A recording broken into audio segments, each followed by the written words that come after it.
ሰላም እንደማላችሁልን ክብራን የታላቁ የማንቸስተር ዩናይትድ ደጋፊዎች ማን ዩናይትድ ኢንፎ ወደ እናንተ መደመጡን ጀመረ። በኖርዝ ዌስት ደርቢ በታሪካዊ ተቀናቃኞች ማንቸስተር ዩናይትድ እና ሊቨርፑል ጨዋታ ፕሪማች ሪቪው ነው የተገናኘ ነው። ስለምታደምጡንና ቆይታችሁን ከኛ ጋር ስለምታረጉ በድጋሚ ከልብ ነው ማመሰግነው።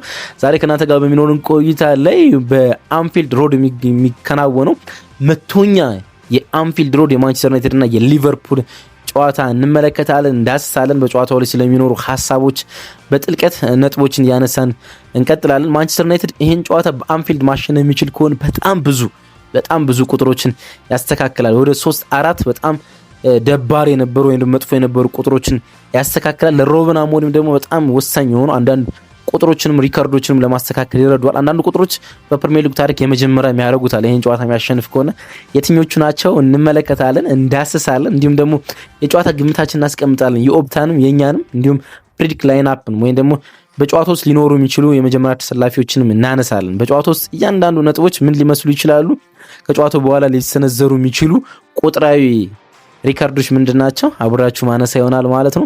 አብራችሁ ስለምትቆዩ ሐሳብ አስተያየቶቻችሁን ስለምትሰጡኝ ከልብ አመሰግናለሁ። ቪዲዮን ገና ስለጀምሩ ላይክ አርጋችሁ ጀምሩ። እንዲሁም ደግሞ ሰብስክራይብ አርጋችሁ ወዳጆቻችን ሰብስክራይብ አርጉ። የጨዋታ ግምቶቻችሁን አስቀምጡልን። ማንቸስተር ዩናይትድ ጨዋታውን ስንት ለስንት ያሸንፋል ወይም ደግሞ ጨዋታው ስንት ለስንት ይጠናቀቃል? ግምታችሁን አስቀምጡልኝ። ለተሳካላችሁ አድማጮቻችን ከፖስት ማች ሪቪው ስሰራ ስማችሁን ማነሳ ይሆናል ማለት ነው። ካላችሁበት ስፍራ ከየትኛው ስፍራ እንደሆነም ብጽፉልኝ ደስ ይለኛል። ከመሸጋገሪያ ሙዚቃ በኋላ እንመለሳለን። ሊቨርፑል ከማንቸስተር ዩናይትድ 100ኛ የአንፊልድ ሮድ ግንኙነታቸው፣ የፕሪሚየር ሊግ ደግሞ 8ኛ ሳምንት ጨዋታ።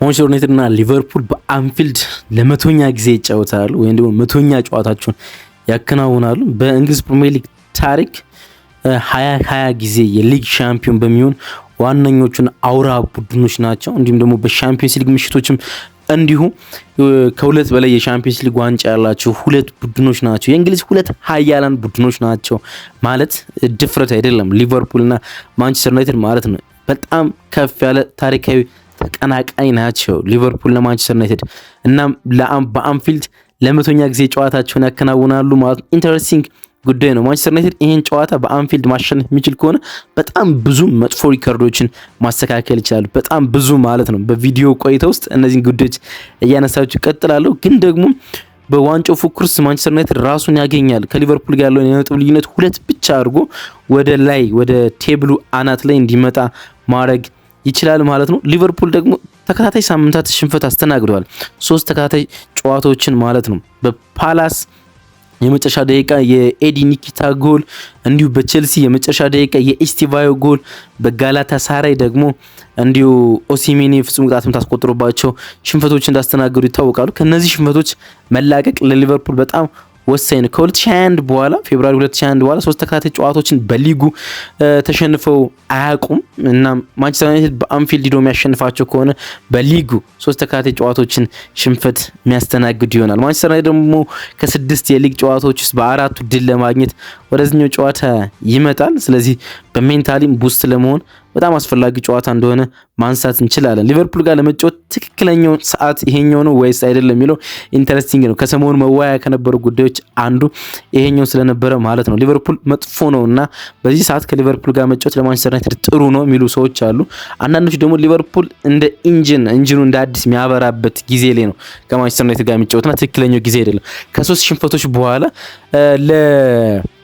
ሚኒ ክራይሲስ ይሉታል ወይም ደግሞ መጠነኛ የሆነ ክራይሲስ ለአርነ ስሎት አለ። ግን በአንፊልድ በማንቸስተር ዩናይትድ የሚሸነፍ ከሆነ ግን በጣም ከባድ የሆነ ክራይሲስ ያጋጥመዋል። በጣም ከባድ ይሆናል። ከዋንጫ ፉክክር ውስጥ በጥቂት ነጥቦች ይርቃል። የነጥብ ልዩነቱ ብቻ ሳይሆን ተከታታይ ጨዋታዎችን መሸነፍ እንደ ሊቨርፑል አይነት ቡድን ለሆነ በቅርብ ዓመታት ውስጥ ደግሞ ትልልቅ ስኬቶች ላሳካ ቡድን ለመቀበል አስቸጋሪ ሊሆን ይችላል። ስለዚህ ሪያክት ሊያደርጉበት የሚችል ጨዋታ ነው ይላሉ። አርነ ስሎት በአሰልጣኝነት ዘመኑ ለመጀመሪያ ጊዜ ነው 3 ተከታታይ ጨዋታዎችን የተሸነፈ። በፌኖርድም ከዛ በፊት በነበር በአይዝድ አልካማርን በነበረበት ጊዜ በሊቨርፑልም 3 ተከታታይ ሽንፈቶችን አስተናግዶ ስለማያውቅ ማለት ነው። ሁሉም ሽንፈቶች አዌ ናቸው። ለሊቨርፑል ደጋፊዎች ይሄኛው መልካም ይመስለኛል። በፓላስም ሲሸነፉ እንዲሁም ደግሞ በቼልሲም በጋላታም ሲሸነፉ 3ቱም አዌ ናቸው። በሁሉም ውድድሮች ከ5-5 በሜዳቸው ማሸነፍ ችለዋል። በሁሉም ውድድሮች ማለት ነው። 5 ጨዋታዎችን አከናውነው በሜዳቸው አንፊልድ 5ቱን ማሸነፍ ችለዋል። ለማንቸስተር ዩናይትድ ነገሩ የሚያከብደው ከሊቨርፑል ፎርም አንጻር ሜዳው ላይ ሊቨርፑል አሁንም ስቲል ጠንካራ ቡድን መሆኑ ነው። በዚህ ውድድር ዓመት በሜዳው አርሰናልን ሲያሸንፍ ተመልክተናል። በሜዳው ሊቨርፑል ጠንካራ ቡድን እንደሆነ መናገር ይቻላል። ዩናይትድ እንግዲህ ከማርች ወይም መጋቢት ባለፈው የውድድር ዓመት ሌስተርን 3-0 ካሸነፈ በኋላ ከሜዳው ውጭ ምንም አይነት ጨዋታዎችን ማሸነፍ አልቻለም። አዌ ማለት ነው። አንደኛው ማንቸስተር ዩናይትድ ነገሮችን ለማስተካከል ወደ አንፊልድ ከሚመጣባቸው ምክንያቶች አንዱ ይሄኛው ነው። እንዳልኳችሁ ሌስተርን 3-0 ሩበን አሞሪም እንደተቀጠረ በቅርብ ሳምንታት ውስጥ ካሸነፈ በኋላ ምንም አይነት የአዌ ድሎች የሉትም። 8 ጨዋታዎች ከዛ በኋላ ማከናወን ይችላል። 8 ጨዋታዎች ሁለት አጫውቷል። 6 ሽንፈቶችን ከሜዳው ውጭ አስተናግዷል ማለት ነው። አንድ ለሩበን አሞሪም መጥፎ ነገር ከሜዳው ውጭ ያለው ሪካርድ ይመስለኛል። አሁን በተከታታይ በሜዳው ያከናወናቸውን ጨዋታዎች ማሸነፍ ችሏል። በኦልድ ትራፎርድ 2 ተከታታይ ጨዋታዎች ማሸነፍ ችሏል። አሁን ከሜዳው ውጭ የማሸነፍና ባክ ቱ ባክ ደግሞ ጨዋታዎችን ለማሸነፍ የሚደረግ ጨዋታ ነው ማለት ነው። ዩናይትድ ይህን ያህል አዌይ ሳያሸንፍ የተጓዙ ከዚህ ቀደም ሴፕቴምበር 1889 ነው። መስከረም 1889 በአሌክስ ፈርጉሰን ስር 11 ጨዋታዎችን ከሜዳው ውጭ ለማሸነፍ ተቸግሮ ነበረ። 1989 በጣም ሩቅ መጓዝ ያለብን ይመስለኛል። ከ30 ዓመታት በላይ ማለት ነው። ኦልሞስት 36 37 ዓመት በፊት ነበረ ማንቸስተር ዩናይትድ አዌይ ረጅም ጊዜ ሳያሸንፍ የተጓዘው ማለት። ከዛ በኋላ ይሄኛው ረጅሙ ነው። እርግጥ 8 ነው። ያኛው ሪከርድ አይሰብርም። ይሄኛው ጨዋታ ማያሸንፍ ከሆነ 9 ነው የሚሆነው። አሁንም ጊዜ ይኖራል ከዚህኛው መጥፎ ሪከርድ ጋር ለመስተካከል። ግን ደግሞ ቢሆንም ከዛ በኋላ ለመጀመሪያ ጊዜ ነው እንደዚህ አይነት ሪከርዶች ሲኖሩ ማለት ነው። አንፊልድ ላይ ካሸነፍን ሌላው መጥፎ ነገሮችን ማስተካከል እንችላለን። ወደ አንፊልድ ማሸነፍ የሚችል ከሆነ ሌላ መጥፎ ሪከርድ ማስተካከል እንችላለን። አንድ የሚደንቅ ሪከርድ ነው እንግዲህ ዝም ብሎ ኦፕታ ሪከርዶችን ከየት እንደሚያመጣቸው አይታወቅም። ግን ይሄኛውን ሪከርድ ላስጎብኛቸው። እንግዲህ ዲፌንዲንግ ሻምፒዮኖችን በተከታታይ በማሸነፍ ሩቅ ነን። ለምሳሌ ሲቲን ባለፈው ውድድር ዓመት 2-1 በኢታድ ማሸነፍ ችለናል። አሁን በአንፊልድ ሊቨርፑል ማሸነፍ የሚችል ከሆነ 2 ሻምፒዮን የሆኑ ቡድኖች ዲፌንዲንግ ሻምፒዮን ከሆኑ በኋላ ባለው ማግስት ማለት ነው። ለምሳሌ ሲቲ የ2023-24 አሸናፊ ነው። በ2024-25 አሸነፍ ነው ማለት ነው። የ2024-25 አሸናፊ ሊቨርፑል ነው፣ ዲፌንዲንግ ሻምፒዮን ነው እና በ2025-26 የምናሸንፈው ከሆነ በሜዳው 2 ዲፌንዲንግ ሻምፒዮኖችን ወይም ደግሞ ዋንጫ ባሸነፉበት አመት ተከታይ ላይ ያሸነፍን ቲም እንሆናለን። ይሄን ማድረግ የምንችለው በጣም ከረጅም ጊዜ በኋላ ነው። ከ1906-07 በኋላ 1906-07 እንዲሁም ደግሞ 1907-08 በተከታታይ 2 ዓመታት ዲፌንዲንግ ሻምፒዮኖችን በሜዳቸው ማሸነፍ ችለን ነበር። ከዛ በኋላ ዲፌንዲንግ ሻምፒዮኖችን በተከታታይ አላሸነፍንም በሜዳቸው። ሲቲ ነው ላለፉት ዓመታት በተከታታይ የሊጉ ሻምፒዮን እና ወደ ኢታሊ ደን ሲቲ ማሸነፍ አልቻልንም። እንደዚሁ ሊቨርፑል ሻምፒዮን በነበረበት ጊዜ ቼልሲንም እንደዚሁ ማለት ነውና አሁን ከ1906 በኋላ ዲፌንዲንግ ሻምፒዮኖችን የማሸነፍ እድል ይኖረናል ማለት ነው። ሲቲን ባለፈው ውድድር ዓመት ማሸነፍ ስለቻለ አሁን ሊቨርፑልን በአንፊልድ የምናሸንፍ ከሆነ እንዳልኳችሁ ዋንጫ ያሸነፉ ቡድኖችን በተከታታይ ከ1906-07 እንዲሁም 1907-08 ሲዝን በኋላ ለመጀመሪያ ጊዜ ይሆናል ማለት ነው። ይሄን ማሳካት ለአዲስ አሰልጣኝ በጣም አስቸጋሪ ነው። ምክንያቱም በሊጉ ታሪክ እንኳን ይሄን ማድረግ የቻሉ 2 አሰልጣኞች ብቻ ስለሆኑ ማለት ነው። ማኑኤል ፔሌግሪኒ እና አንቶኒ ኮንቴ 2 አሰልጣኞች ብቻ ናቸው ዲፌንዲንግ ሻምፒዮኖችን በተከታታይ 2 ዓመታት ማሸነፍ የቻሉ። ሌላ የሊጉ ማንኛውም ቡድን ይሄን አርጎ አቅምና ለሩበን አሞሪም አስቸጋሪ ሊሆን ይችላል። የሚያደርገው ከሆነ ግን በጣም አስደናቂ ታሪክ ገድል ይሆናል በአንፊልድ የሚጻፈው ማለት ነው። ዩናይትድ እንግዲህ አርነ ስሎት ከጨዋታው አስቀድሞ አንድ ከተናገራቸው ነገሮች አንዱ ሊቨርፑል የሚገኝበት ማለት ማንቸስተር ዩናይትድ የሚገኝበት የደረጃ ሰንጠረዥ ልክ አይደለም ከሚያሳየው ፐርፎርማንስ አንጻር ብለዋል። ከፐርፎርማንስ አንጻር ያ ቦታ እንደማይገባው ደጋግሞ ተናግሯል። ከኦፕታ አንደርላይን ናምበር አንጻር ሊቨርፑል መገኘት የነበረበት የደረጃ ሰንጠረዥ 6ኛ ነው። ማንቸስተር ዩናይትድ ደግሞ 4ኛ መገኘት ነበረበት ከኦፕታ አንደርላይን ናምበሮች አንጻር ማለት ነው። ኦፕታ በጣም ወሳኝ ናቸው ከሚላቸው አንደርላይን ናምበሮች ወይም ደግሞ ጎል አሲስት የምንላቸው አሉ። ከዛ ውጭ ባሉ ቁጥሮች ማንቸስተር ዩናይትድ በጣም የላቀ ነው። አንደኛውን ቁጥር ላንሳላችሁ። ትንሽ የጎል ሙከሮች የተሞከረበት ቡድን ነው ማንቸስተር ዩናይትድ ማለት በዚህ የውድድር ዓመት በሊጉ ማለት ነው። ሶስተኛው በጣም ትንሽ ሙከራዎች የተሞከረበት ቡድን ነው። አርሰናል 56 ሙከራዎች ነው የተሞከረበት፣ አነስተኛው ፕሪሚየር ሊግ ትንሽ ሙከራ የተሞከረበት ነው። ኒውካስል 62 ሙከራዎች ነው የተሞከረበት፣ እንዲሁም ደግሞ ማንቸስተር ዩናይትድ 64 ሙከራዎች ነው የተሞከረበት እና አነስተኛ የጎል ሙከራ ከተሞከረባቸው ወይም ደግሞ ጎሎች እንዳይሞከሩባቸው ካረጉ ቡድኖች እንደ አንዱ ነው ማንቸስተር ዩናይትድ። ይሄ ቁጥር እንዴት ይጠቅማል ብትሉ ሊቨርፑል እነዚህ አነስተኛ ሙከራ ካደረጋቸው ቡድኖች ጋር ከዚህ ቀደም መጫወት ችሏል እና ከአርሰናል 9 ሙከራ ብቻ ነው ማድረግ የቻለ፣ ኒውካስል ላይ 5 ሙከራ ብቻ ነው ማድረግ የቻለ። ስለዚህ ዩናይትድ ላይ የጎል እድሎችን ለመፍጠር አብስቶ ሊቸገር እንደሚችል ይሄኛው ቁጥር ይነግረናል። ምክንያቱም በተፈጥሯዊ በሆነ መንገድ ሊቨርፑል የጎል እድሎችን ለመፍጠር በዚህ ውድድር ዓመት አብስቶ እየተቸገረ ስላለ ማለት ነው። ለማንቸስተር ዩናይትድ ግን መጥፎ ነገር እንደዚህ ሹቶችን የሚያስተናግድበት ርቀት ብዙ ቢሆንም የተሞከሩባቸው ሙከሮች ግን ጥራታቸውን የጠበቁ ናቸው። 10.1 ኤክስጂ ፌስ አድርጓል። ይሄ ደግሞ በሊጉ 4ኛ ያደርገዋል። 10 ጎሎች ሊቆጠሩበት ይገባ ነበር። ከፍተኛ ኤክስጂ ከአስመዘገቡ ጉድሮች ወይም ደግሞ ሊቆጠርባቸው የሚገባ የጎል መጠኖች ከፍ ካሉ 4ኛው ቡድን ነው።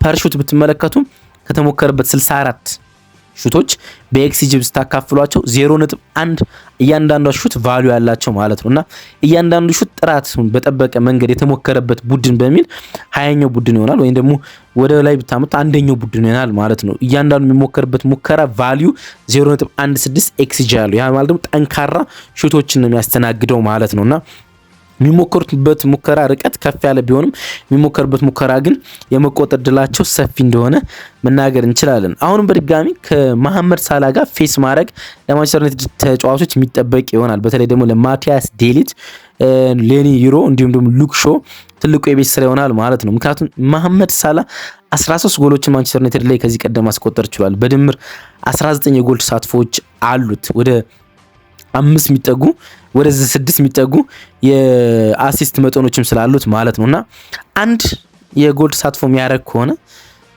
ከፍተኛ ይሆናል። ወደ ሌላ ታሪክ ይመጣል ማለት 19 የጎል ተሳትፎ ከማንቸስተር ዩናይትድ ላይ አንድ ሲንግል ተጫዋች ያደረገው ከፍተኛ የጎል ተሳትፎ ነው። ማንኛውም ተጫዋች በታሪክ ውስጥ አለን ሸረር ይሁን ወይም ሌላ ቴሪ ዳንኦነር ይሁን ወይም ማንም ተጫዋች ማንቸስተር ዩናይትድ ላይ ይሄን ያለ የጎል ተሳትፎ የለውም እንደ ሞሳላ ማለት ነው። የማንቸስተር ዩናይትድ መጥፎ ጊዜ ውስጥ በጣም ጥሩ የሆነ ተጫዋችም ስለሆነ ይሆናል።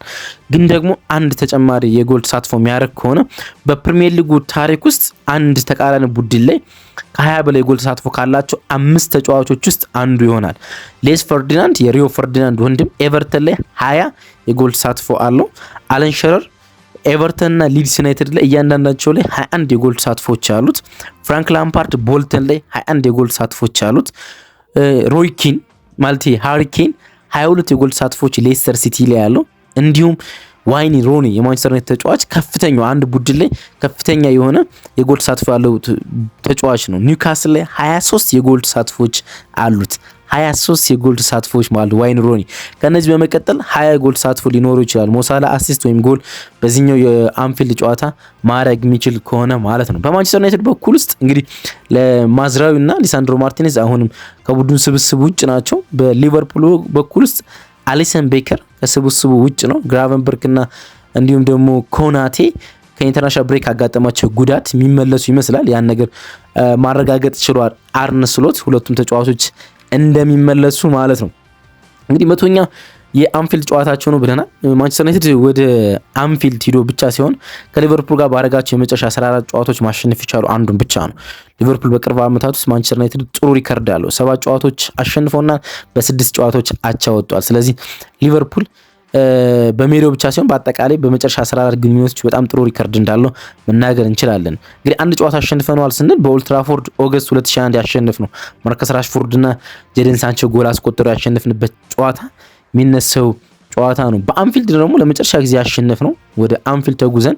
ሌላው የምናስተካክለው ካልኳቸው ነጥቦች አንዱ ይሄኛው ነው። በአንፊልድ ሊቨርፑልን ነገ ማሸነፍ የምንችል ከሆነ ከምናስተካክላቸው ነጥቦች አንዱ 2016 ጃንዋሪ ነው ለመጨረሻ ጊዜ ማሸነፍ ይቻላል። በየርገን ክሎፕ የመጀመሪያ ጊዜያቶች ወይም ደግሞ ከላንክሻየር ደርቢ የመጀመሪያ ጨዋታው ማለት ነው።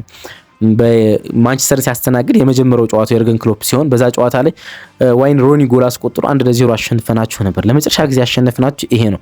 ኦልሞስት ከ10 ዓመታት በላይ ተቆጥረዋል ማለት ነው። እንዲህ ለማሸነፍ ከሜዳችን ውጭ ለማሸነፍ የተቸገርነው ቡድን ቼልሲ ነው። ቼልሲን ከ2002 እስከ 2012 በሜዳው ለማሸነፍ ተቸግረን ነበር ለ10 ዓመታት ማለት ነው። ከዛ ቀጥሎ ከ10 ዓመት በላይ ለማሸነፍ በሜዳው የተቸገርነው ቡድን ሊቨርፑል ነው። ይሄኛውንም ታሪክ ለማስተካከል አሁን ትክክለኛው ጊዜ ይመስለኛል እንደኔ ማለት ነው። አሁን ስሎት ካለበት ፈተና አንጻር ያኛው ትክክለኛው ጊዜ ይመስለኛል። እንግዲህ ኦፕታ ይሄን ጨዋታ የማሸነፍ ግምት ለሊቨርፑል ነው የሰጠ 3/4 የማሸነፍ ግምት አለው ብሏል። 73.3% ይሄን ጨዋታ የማሸነፍ ግምት አለው ብሏል። 1/4 ነው ለማንቸስተር ዩናይትድ የሰጠ 11.2% ይሄን ጨዋታ የማሸነፍ ግምት አለው ብሎናል። እንዲሁም 15.2% ይሄ ጨዋታ ባቻ ውጤት የመጠናቀቅ እድል አለው። የኛን የማንቸስተር ዩናይትድ ኢንፎ አዘጋጆች የፕሬዲክት ላይን አፕ ወይ ደግሞ የጨዋታ ተሰላፊ ግምቶችን እናስቀምጥና እንለያይ። እንግዲህ በሊቨርፑል በኩል ውስጥ ትልቅ ጨዋታ ነውና የሁለቱም ቡድኖች አሰላለፍ እናንሳ። በሊቨርፑል በኩል ውስጥ አሊሰን ቤከር ስለማይኖር ጆርጅ ማማርዳሽቪሊ ይኖራል። እንዲሁም ደግሞ በመስመር ተከላካይ በኩል ውስጥ ኮኖር ብራድሊ እና ሜሎስ ኪርኪዝ ይኖራሉ። የመሃል ተከላካይ ጆይ ጎሜዝ እና ቨርጅል ቫንዳይክ ይሆናሉ ብዬ አስባለሁ። ኮናቴ ከጉዳት ስለተመለሰ ራያን ግራቨንበርክ እና ማካሊስተር አማካኞች፣ እንዲሁም ደግሞ ዶሚኒክ ሶቦዝላይ 10 ቁጥር፣ መሐመድ ሳላ እና ኮዲ ጋክቦ ከአጥቂው አሌክሳንደር አይዛክ ጀርባ ይሆናሉ። በትልልቅ ጨዋታዎች ላይ አርነ ስሎት ፍሎሪያን ቨርዝን ማስቀመጥ ጀምሯል። በዚህኛውም ጨዋታ ላይ ያስቀምጧል ብዬ አስባለሁ። በማንቸስተር ዩናይትድ በኩል ሴን ሌሜንሰን በድጋሚ የማንቸስተር ዩናይትድ ግብ ጠባቂ ሆኖ ይጫወታል ከሰንደርላንድ ጨዋታ በኋላ ብዬ አስባለሁ። ሌኒ የሮ፣ ማቲያስ ዴሊት እና ሉክ ሾ ደግሞ የማንቸስተር ዩናይትድ የተከላካይ ስፍራ ተጫዋቾች ይሆናሉ። አማድ ዲያሎ እንዲሁም ደግሞ ከፓትሪክ ዶርክ ዲያጎ ዳሎን የሚያስቀድም ይመስለኛል። አንድ ቀን ረፍትም ስለነበረው የፖርቹጋል ብሔራዊ ቡድን ጨዋታ የመጨረሻውን ስላልተጫወተ አማድ ዲያሎ እና ዲያጎ ዳሎ በቀኝና ግራ በኩል የማንቸስተር ዩናይትድ ዊንግ ባክ ይሆናሉ። ካስሜሮ እና ብሩኖ ፈርናንዴዝ የአማካይ ስፍራውን ይመራሉ ብዬ አስባለሁ። ከአጥቂው ቤንጃሚን ሴስኮ ጀርባ ላይ ብራያን ሜምቤሞ እና ሜሰን ማውንትን ሮበን አሞሪ ያሰልፋሉ ብዬ እገምታለሁ። አሁን የእናንተ የጨዋታ ግምት የምታስቀምጥበት ሰዓት ደርሷል። ማንቸስተር ዩናይትድ ከሊቨርፑል 100ኛ የአንፊልድ ግንኙነታቸው ነው። ማን ይህን ጨዋታ ያሸንፋል? ግምቶቻችሁን አስቀምጡልኝ። ደግሞ ግምቶቻችን ካስቀምጣችሁ በኋላ የተሳካላችሁ ገማቾችን ስም በፖስት ማች ሪቪው ላይ ማነሳ ወይም ምጠራ ይሆናል። ምክንያታችሁንም ደግሞ ብታስቀምጡልኝ ደስ ይለኛል። አብራችሁ ስለነበራችሁ ከልብ አመሰግናለሁ። ምሽታችሁ መልካም ይሁን። መልካም ጨዋታ ደግሞ ለነገ ባይ